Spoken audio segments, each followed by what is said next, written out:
Olá para você que acompanha as redes sociais do Diário do Iguaçu, aqui é o André De Lázari e sejam bem-vindos a um Talk DI especial.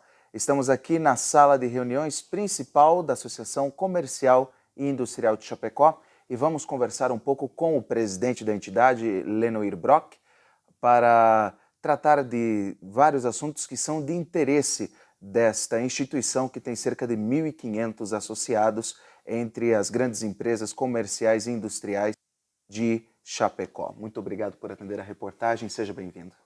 Obrigado, é um prazer estar falando para vocês do Diário do Iguaçu a respeito da nossa entidade, a SIC, né? Como tu falaste, uma entidade com hoje já mais de 1.500 associados, então é uma responsabilidade muito grande de uma entidade que representa tanta gente, né?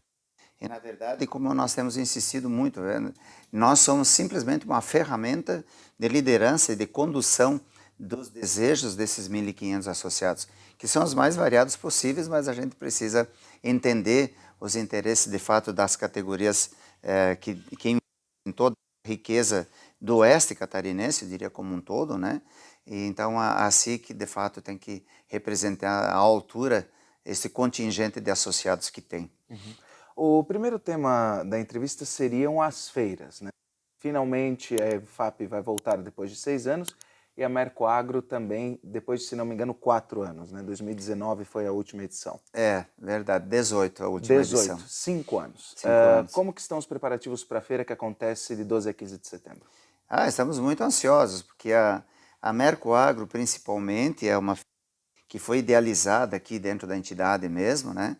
Com o objetivo de mostrar o potencial, principalmente de Chapecó e da região oeste, na produção de equipamentos para a produção, né, de industrialização da proteína de carne, né? Então nós estamos muito otimistas com relação a essa Mercoagro, porque depois de 5 anos retornamos, né, com um potencial enorme, né? Os nossos expositores são mais de 200 expositores, tem uma expectativa de negociação aí que beira os 160 milhões de dólares, né? Com uma visitação prevista de mais de 15 mil pessoas também. E nesse ano em específico, pensa em garantir para o nosso expositor, principalmente, uma visitação seleta, né? De empresas, de consumidores de fato dos equipamentos e dos produtos que estarão sendo apresentados na feira. E principalmente, André, surpreende porque a Mercoagro ela mostra não só para Chapecó, mas mostra para o Brasil, para a América Latina inteira, a qualidade dos produtos e a automação, ao nível de automação que nós já chegamos aqui na nossa região. Então é uma surpresa muito positiva. E qual é a participação da SIC na organização da EFAP deste ano, que vai ser de 6 a 15 de outubro? A EFAP também uma grande feira, já o pessoal já está com saudades, né? Inicialmente a gente até, precisamos confessar, tínhamos uma certa, não resistência, a gente tinha uma certa preocupação com relação às feiras. A própria Mercoagro, né? Porque agora, depois do evento da pandemia também, nós tivemos muita gente se afastando dessas possibilidades, inclusive de eventos, e a Mercoagro ou a EFAP poderiam ter alguma redução de visitação, mas fomos surpreendidos positivamente. A EFAP está aí, né? Vai acontecer em outubro, né? A SIC participa acompanhando também, apoiando o evento, obviamente, né? Não diretamente na organização, mas nós entendemos que também é uma feira que atende os interesses da nossa região, do nosso associado. Então, apoiar assim, acreditamos que mais uma grande EFAP. Uhum. Agora vamos falar dos projetos dos núcleos. A SIC é dividida em diversos núcleos que representam os diversos microsetores do comércio e da indústria local. Quais são os eventos e as iniciativas de destaque neste momento? Nós temos hoje nucleados, são mais de 260 empresas nucleadas dentro da entidade, são mais de 500 participantes diretamente nos núcleos da entidade também. Então, e eles estão sempre nesse movimento de trazer conhecimento, de promover treinamento, promover qualificação, capacitação. Então, os núcleos são, eu sempre digo que é realmente nessa célula, que é a grande ASIC, o núcleo realmente, os núcleos se representam assim essa grande importância que a entidade tem no movimento de capacitar, de treinar, qualificar todas as pessoas envolvidas. Então são muitos projetos que eles estão envolvidos, como nós vamos ter agora acontecendo no próximo mês de agosto, que é um evento do Núcleo do Jovem Empresário. Nós temos diversos núcleos de treinamento do multissetorial. Nós temos, enfim, entre os 13 núcleos que estão aí, toda hora está acontecendo algum evento promovido pelos núcleos e principalmente na área de capacitação e treinamento, que é o mais importante que nós vemos que a entidade deve ajudar a promover. Agora falando de bandeiras macro da SIC, a principal delas nesse momento tem sido a insistência no projeto e na concretização do início de uma ferrovia, da construção de uma ferrovia que ligue Chapecó a Cascavel no primeiro momento, né? E depois pensando em novas malhas para o futuro mais a longo prazo. Como que está neste momento este assunto da ferrovia?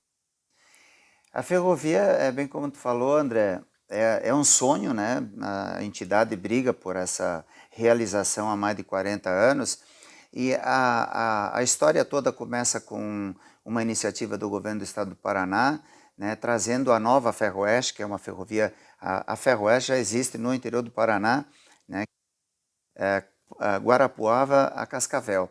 E a ideia de trazer uma ferrovia de Maracaju, no Mato Grosso do Sul, até Chapecó, surgiu justamente dessa discussão de um projeto inicial da nova Ferroeste, que é Maracaju, Cascavel, Paranaguá e Foz do Iguaçu.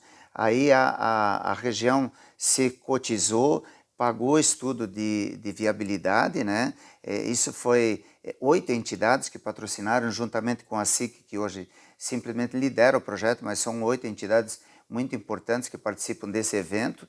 E a situação hoje é a seguinte: a ferrovia já está em condições de ser apresentada para leilão, com algumas restrições que são demandas principalmente do setor ambiental, né? O Ministério Público também está se envolvendo mais diretamente nesse processo. A ferrovia está precisando esclarecer alguns pontos, principalmente ao IBAMA, né, que promoveu algumas diligências, principalmente no Paraná, e essas diligências estão sendo respondidas pelo conjunto da NET, e nós acreditamos que até o final de 23 nós tenhamos essa situação resolvida, e a nossa expectativa é que em 24 a gente já tenha o leilão desse trecho de ferrovia de Maracaju até Chapecó, Foz do Iguaçu e o Porto de Paranaguá esteja acontecendo.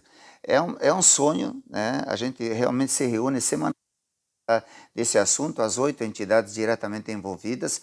Teremos, inclusive, acontecendo, junto com a Mercoagro, um evento do Simpósio da Integração Logística do Sul, que vai envolver políticos, técnicos e secretários dos 4 estados, os 3 do Sul, mais Mato Grosso do Sul, justamente para falar da dificuldade da logística que nós temos nessa região. Então vai ser também um momento interessante e importante para que a gente marque a posição do Sul como um estado de necessidade para trazer para cá do Mato Grosso, porque não tem mais condições de a gente trazer milho em caminhões de uma distância de quase 2.500 quilômetros. Toda semana é caminhão subindo vazio e descendo carregado, então fazendo quase 5.000 quilômetros para trazer alimento para a nossa produção animal da região. Então é um sonho e a gente vai brigar assim até que aconteça, né? Até que o trem esteja de fato apitando na nossa região.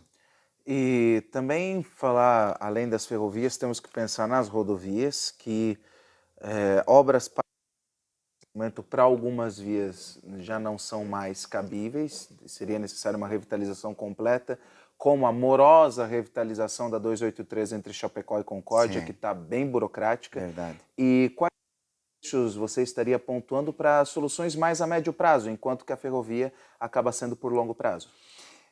A gente tem defendido muito, inclusive tivemos reunião agora há poucos dias com a superintendência do DENIT, né? Nós estamos falando muito da duplicação da 282 iniciando principalmente aqui no trecho até o trevo de Irani, na 153, a Transbrasiliana, que seria uma forma de minimizar principalmente o problema maior de movimento de cargas e veículos nesse primeiro trecho, mas a ideia e o projeto todo de duplicação da 282, inclusive é uma promessa, uma garantia do próprio DENIT, que está sendo licitado o projeto ainda nesse ano, né, até o final do segundo semestre nós teremos o projeto sendo licitado. Então, desse vai ser realizado em blocos, em etapas, né? O projeto como um todo, mas a gente vai dar prioridade nessas áreas que de fato precisam realmente para se agilizar o trânsito, principalmente de caminhões. Nós temos mais de 1.000 caminhões saindo diariamente só de Chapecó e da região. Então a estratégia seria, saem daqui da região mais de 1.000 caminhões, então quando chega na 153, que dá 120 quilômetros de Chapecó, uma parte vai para 153 no Rio Grande do Sul e Paraná, e uma parte segue pela 282, então diminui o movimento na 282, uma parte desloca para 153 Paraná e Rio Grande do Sul, então deve melhorar muito o trânsito nesse trecho. Então, nós precisamos realmente que primeiro aconteça esse trecho, já ajuda a aliviar, é um trecho que não tem, só tem uma ponte, que é sobre o rio Irani, lá próximo ao trevo da 153. Então a gente tem assim convicção de que vai haver um esforço do governo federal nesse sentido, porque é uma necessidade do Grande Oeste catarinense. E acrescento aqui, André, sobre ferrovia, nós tivemos uma notícia também muito feliz do próprio governo do estado. Quem está já desenvolvendo o projeto de viabilidade do trecho de Chapecó até Correia Pinto, lá próximo a Lages, né?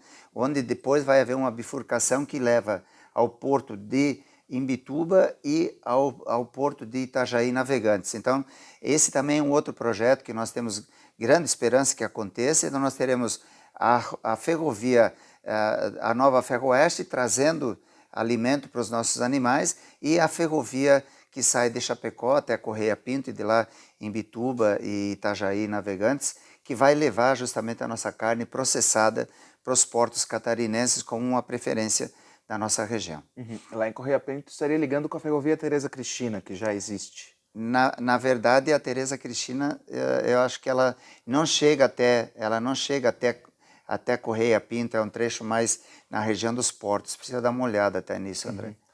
E vamos falar da reforma tributária, que é outra bandeira importante que a SIC vem estudando localmente e falando com a bancada catarinense no Senado e na Câmara dos Deputados.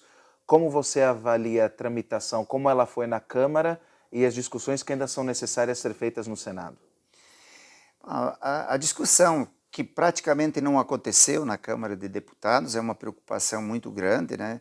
A gente sabe que as lideranças, as bancadas se reuniram e decidiram aprovar a reforma nas apresentada, né? Com algumas modificações que houveram lá, inclusive com a promessa de isenção dos impostos sobre a cesta básica, né? Mas não é só isso que preocupa, a gente tem uma preocupação também, e principalmente com a questão da cesta básica, mas existem muitos movimentos que estão sendo iniciados agora no sentido de informar os nossos senadores do risco que é aprovar a reforma tributária exatamente como ela se encontra. Então, uma das situações, assim, das categorias que faz parte da nossa entidade, que vai ser mais prejudicada do ponto de vista de aumento de impostos, é a área de serviços. E essa área precisa ser revisada, reavaliada, porque o imposto sobre serviços aumentaria muito.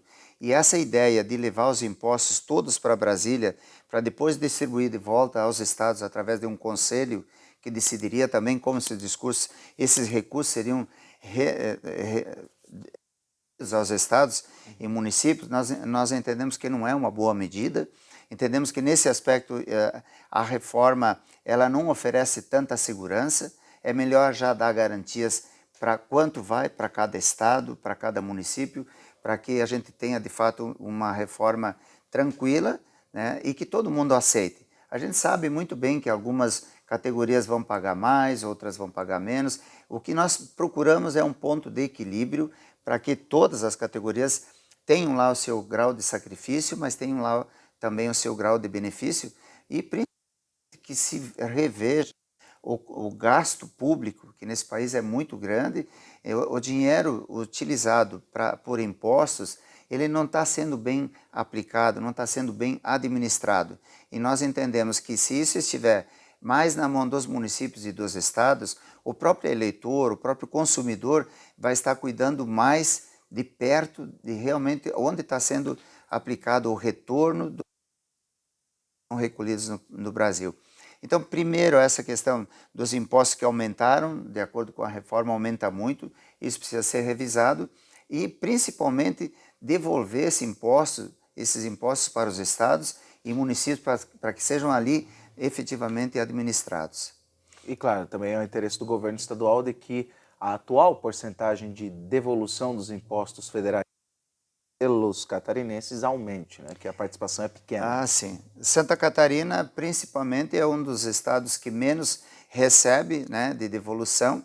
Principalmente os estados do sul são os mais penalizados, não de forma, mas ao longo de muitos anos, né, Santa Catarina recebe em torno de 20% do total arrecadado, e nós precisamos garantir que Santa Catarina receba mais, como também o próprio Paraná. Enfim, o sul inteiro precisa, de fato, ser mais avaliado positivamente com esse retorno dos impostos, porque nós entendemos que o Sul ele não é eficiente pelo fato de que recebe menos, né? Ele pode ser mais eficiente recebendo mais, obviamente, mas nós precisamos administrar e sempre mais os recursos recebidos a título de imposto.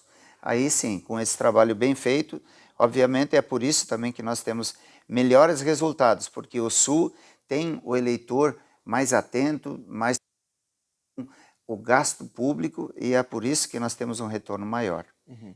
A última pergunta seria sobre a instalação do novo distrito industrial na linha Simoneto. Como a SIC recebeu a notícia, viu o projeto e está acompanhando a instalação dessa nova estrutura?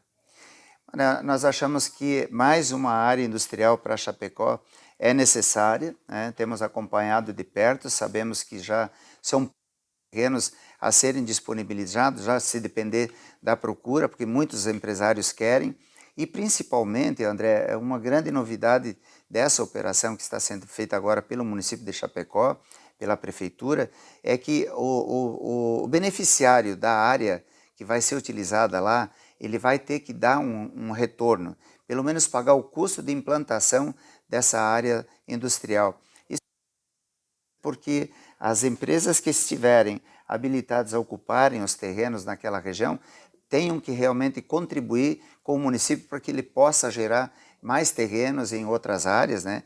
E principalmente a diversificação de espaços. Nós temos nas áreas onde estão sendo implementados os terrenos para utilização, mas que tenha condições de transportes, de saúde, de escolaridade, enfim, que nós tenhamos uma infraestrutura urbana à disposição do usuário para que ele possa estar mais perto do local de trabalho. Então, isso diminui muito o cansaço, a pessoa chega com mais disposição, inclusive para trabalhar, se ela estiver perto. Então, a área industrial tem que pensar no todo também com relação à habitação, escola, saúde, na região onde ela está sendo instalada. Uhum. Conversamos então com o Lenoir Brock, presidente da SIC. Muito obrigado pela entrevista e esperamos em breve conversar novamente sobre outros assuntos. Obrigado, André. Obrigado ao Diário do Iguaçu pela oportunidade da gente estar aqui falando. Nós acreditamos que sempre há conversar e vou aproveitar para dizer aqui a importância do setor de comunicação, a importância que vocês têm enquanto entidade, enquanto órgão de comunicação, porque vocês ajudam a levar não só para a comunidade as coisas que acontecem de modo geral, mas também principalmente nos ajuda muito a cobrar dos nossos políticos as necessidades que nós temos para atender a região do Grande Oeste de Santa Catarina. Então nós temos que agradecer a comunicação da região. Muito obrigado, e você pode seguir o Diário do Iguaçu nas redes sociais. @Jornal Diário do Iguaçu no Facebook, @Diário do Iguaçu no Instagram, no Threads e no Twitter. André de Lázari com as imagens de Andrés Rodrigues para o Diário do Iguaçu.